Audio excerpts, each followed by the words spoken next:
Imagine waking up at dawn to practice shamisen for hours with bleeding fingers. Making one wrong move could destroy your life forever. Think you could survive as a geisha in Edo, Japan? Think again. We're about to uncover a world where beauty was a prison, art was agony, and survival meant navigating deadly social rules that could crush you in an instant. Stick with us as we uncover the hidden world of Edo's geishas.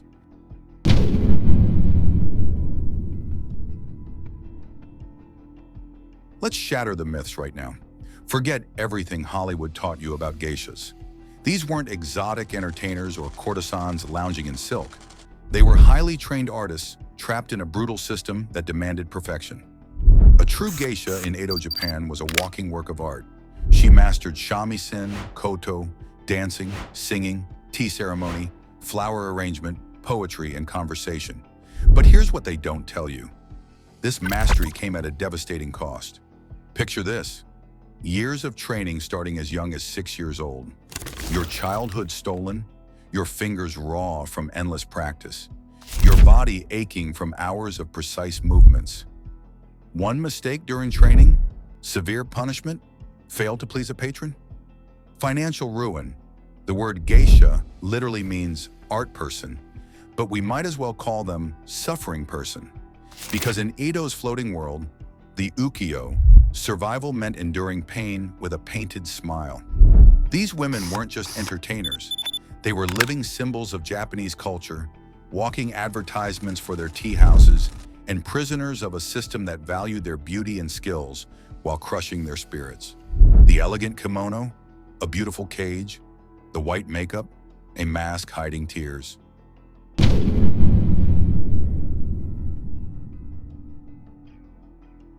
Let's travel back to a moment that would haunt you forever. You're 7 years old and your parents just sold you to an okiya, a geisha house. Your childhood ends here. Welcome to your new reality. You're now a kamuro, the lowest rank in the geisha hierarchy. You'll spend years serving senior geishas, learning by watching and enduring punishment for every mistake. Drop a teacup? No dinner. Speak without permission? Hours kneeling in painful positions. The hierarchy was merciless. Kamuro served hangyoku, junior apprentices, who served maiko, senior apprentices, who served full geishas. Everyone had someone to bow to, someone to fear. At 13, if you survived the brutal training, you might become a maiko. Your head would be shaved for your first elaborate hairstyle, a painful process that left your scalp bleeding. The heavy ornaments, they gave you constant headaches. The tight obi sash, it made breathing difficult. Here's a chilling example. Maiko learned to sleep with their necks on wooden blocks to preserve their hairstyles. Imagine trying to rest while your neck aches, knowing that messing up your hair meant punishment and shame. The training never stopped. Dance until your feet bled. Play shamisen until your fingers cracked. Practice conversation until your voice went hoarse. Fail at any of these? You'd be beaten with bamboo sticks or forced to kneel on rice for hours. This wasn't education. It was systematic breaking of human spirit disguised as artistic refinement.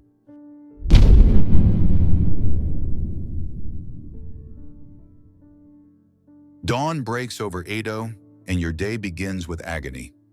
Your first task? Removing yesterday's makeup with harsh oils that burn your skin. Next came the 2-hour process of applying today's mask. White lead-based paint that slowly poisoned you with every application. Your daily schedule was relentless. Morning, shamisen practice until your fingers cramped. Afternoon, dance rehearsals that left your muscles screaming. Evening, entertaining clients while maintaining perfect composure despite exhaustion. But here's what terrified geishas most: the tea ceremonies. One wrong movement, one improperly folded napkin, one moment of clumsiness could destroy your reputation instantly. Clients judged everything: how you walked, how you poured tea, even how you breathed. The evening entertainments were psychological minefields. You had to be charming but not flirtatious, intelligent but not threatening, beautiful but not vain. Read each client's mood perfectly. Make them feel important without revealing your own thoughts. Between performances, you rush back to your okiya for quick meals. Often just rice and pickles because elaborate foods might stain your kimono or upset your stomach before performing. And sleep? What sleep? After entertaining clients until midnight, you'd spend hours cleaning makeup, practicing for tomorrow, and mentally preparing for another day of performance. 4 hours of rest if you were lucky. Your body was breaking down daily, but showing weakness meant losing clients. Pain was your constant companion, hidden behind painted smiles and graceful movements.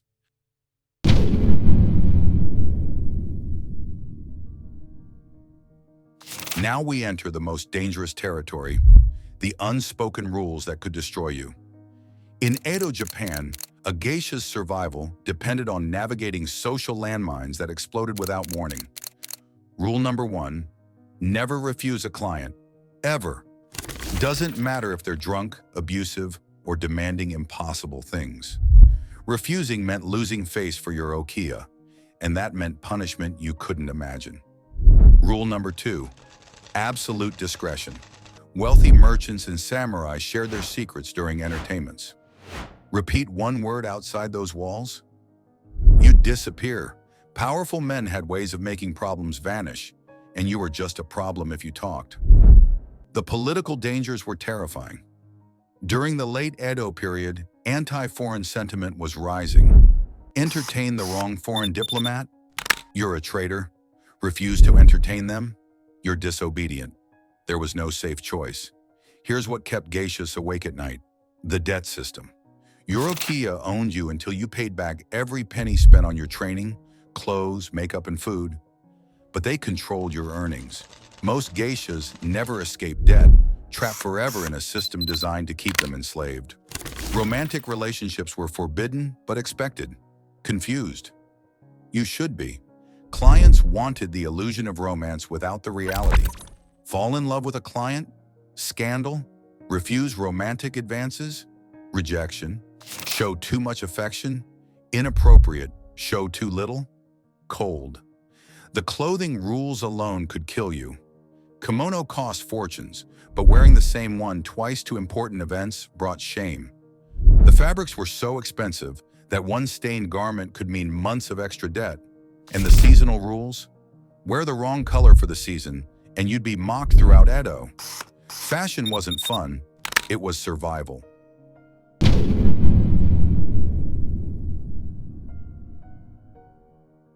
Behind the silk screens and paper lanterns lay horrors that would break most people. Let's talk about what really happened when the performances ended. Physical abuse was commonplace and accepted. Clients who paid enough believed they owned you for the evening. Resist their advances? Face brutal consequences.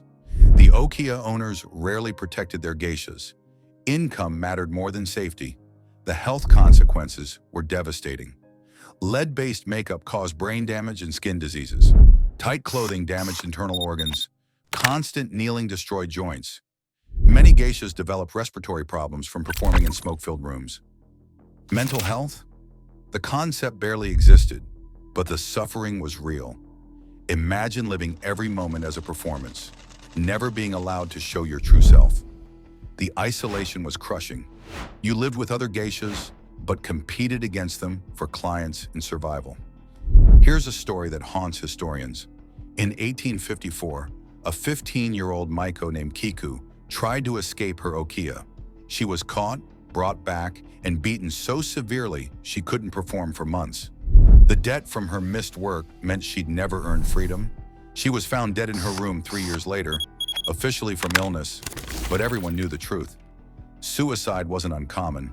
Some geishas threw themselves into the Sumida River rather than face another day of abuse. Others slowly poisoned themselves with mercury-based cosmetics, preferring a gradual death to continued suffering. The financial trap was designed to be inescapable. Your okiya charged you for everything: food, shelter, clothing, makeup, shamisen strings, even the charcoal for heating bathwater. Make more money? They raised your living expenses. The math never worked in your favor. In pregnancy, it meant professional death. Pregnant geishas were hidden away, forced to give up their children, and often never returned to their former status. The beauty and grace that defined their worth disappeared with motherhood. This wasn't just hard work. This was systematic destruction of human beings disguised as cultural tradition.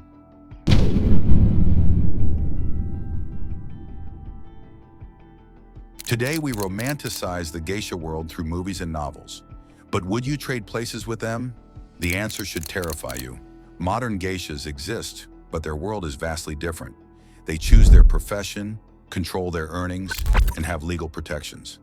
The Edo geisha had none of these luxuries. They were commodities in beautiful packaging.